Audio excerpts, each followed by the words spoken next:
a specific example is a time when a child's mother was working at the school one day a week, and she was a student and coming in and out of the building, and it was really exciting for that child to get to see their mom during the day, but then when they had to leave, it was really hard for them to um, cope with those big emotions and then be able to rejoin the classroom and have positive interactions afterwards and maintain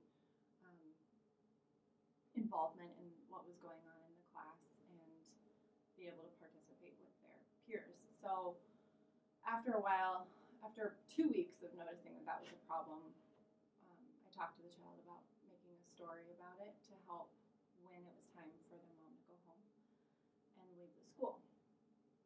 And first, this child was a little bit younger. This was a 4-year-old. So I kind of prompted the story, starting off with, "It's really fun to have your mom here." They offered all these, little details, but I drew what they wanted, and I tried to guide the story through kind of some positive coping strategies that the child liked, and giving them choices within the story, and also those identifying characteristics of her and her parent, so that she felt a lot of connection with it. And as I wrote it, I drew it, and she had a huge smile on her face while I was doing it. And then in the very end, after following through with some steps of the coping throughout the story, she felt happy and calm at the end were the words that she decided she would feel. So I would always prompt the story, but I would allow them to fill in their own emotions and the steps and options that they could have as coping strategies, so that it felt really personalized and something that they felt they could relate to. For this child, I wrote and drew the story just because they were a little bit younger and they asked me to. But then we stapled it and she colored it in.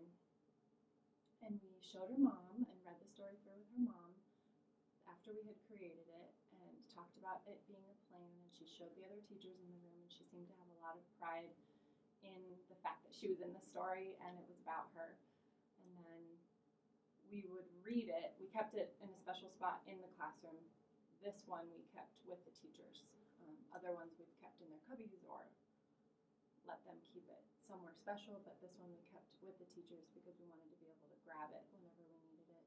And so then the next time that this child's mom was at the school, we read it before it was time for the mom to leave, and used it kind of as cueing for some of those coping strategies, and also a reminder that it will be okay at the end. And then the mother had to leave. She always came and said goodbye, gave a hug, and when this child was so devastated that her mom had to leave, we would sit down together and read the story. And I would try to have her tell me the story based on the pictures. And I think that the sequence of going through the story that she knew helped her kind of come out of that emotional state and follow the steps. Each page had a number on it, which also helped. We always talked about the number, and I think going back into that kind of logical brain helped come out from feeling very, very sad about her mom leaving. And then at the end of the story, she wasn't always just absolutely happy and ready to go, but it seemed like it was a reminder to her that she was going to be okay. And she seemed to feel better later in the day too. She seemed kind of proud. I think it boosted her self-efficacy. She knew she could get through those hard things, even though it was really challenging for her. So then we ended up using it in the same way. When we noticed her mom was about to leave, we knew when she was supposed to leave, and then about half an hour beforehand, and then after she said goodbye.